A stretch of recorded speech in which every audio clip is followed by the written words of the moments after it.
Olá, eu sou o professor Charles Assunção e nesse vídeo nós daremos sequência ao assunto de meios de ligação entre tubos, falando um pouquinho dos tipos de face que existem nos flanges. Então a gente falou no primeiro momento dos flanges em si e agora das faces, né? Como que as faces dos flanges são acabadas, quais são as opções.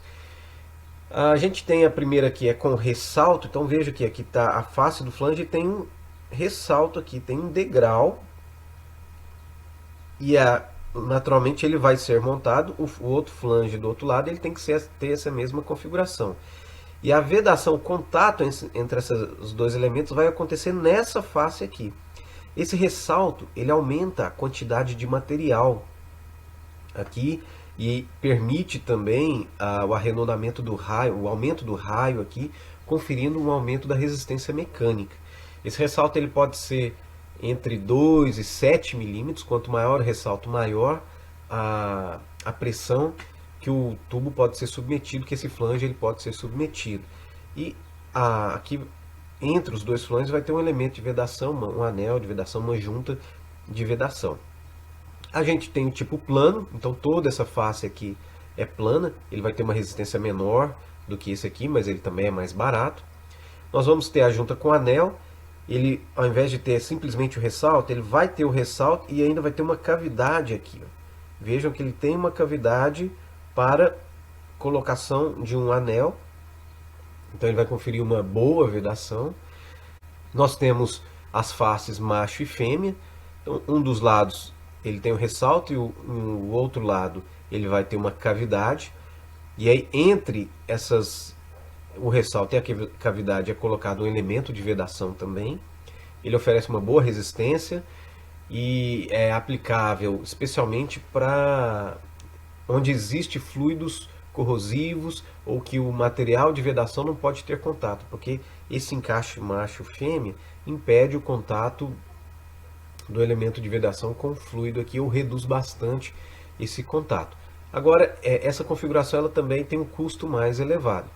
E finalmente, com virola, que nós já falamos, então a virola aqui, que ela tem que ter um bom acabamento, lembrando que a virola é essa peça, esse pescocinho aqui, que se assemelha àquela finalização do flange integral.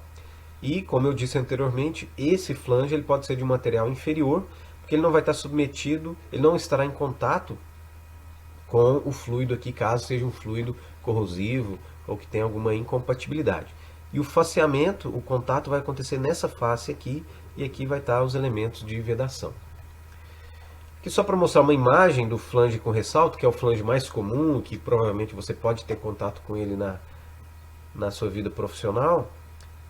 Vejam que aqui nós temos um ressalto e aqui temos ranhuras também. Aqui pode ser liso e pode ter essas ranhuras. O espaçamento entre essas ranhuras, a profundidade, a quantidade, tudo definido em norma. A gente vai falar sobre norma no próximo vídeo, a quantidade de furos e tudo mais, mas aqui é só para mostrar um exemplo. E finalmente, eu vou mostrar algumas juntas, só citar rapidamente a junta aqui para o flange com ressalto. Então aqui a gente tem o ressalto e aqui a gente tem o flange. Aqui a gente tem essas juntas, elas podem ter chapa metálica ou pode ter uma parte metálica e uma parte com enchimento. Aqui a gente tem uma junta para face plana.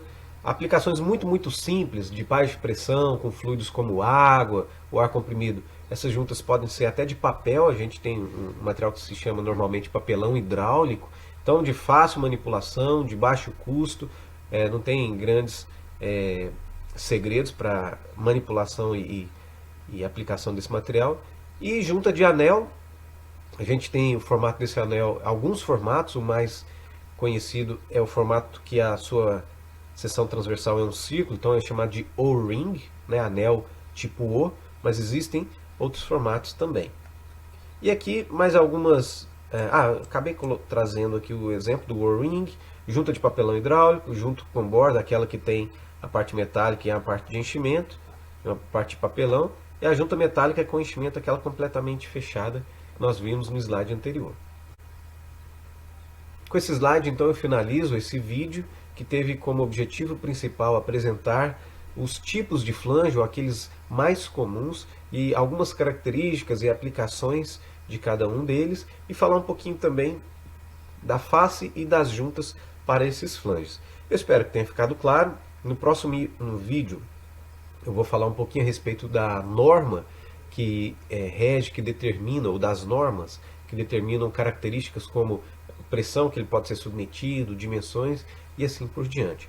Eu espero que você acompanhe o próximo vídeo. Eu agradeço a sua atenção e até lá.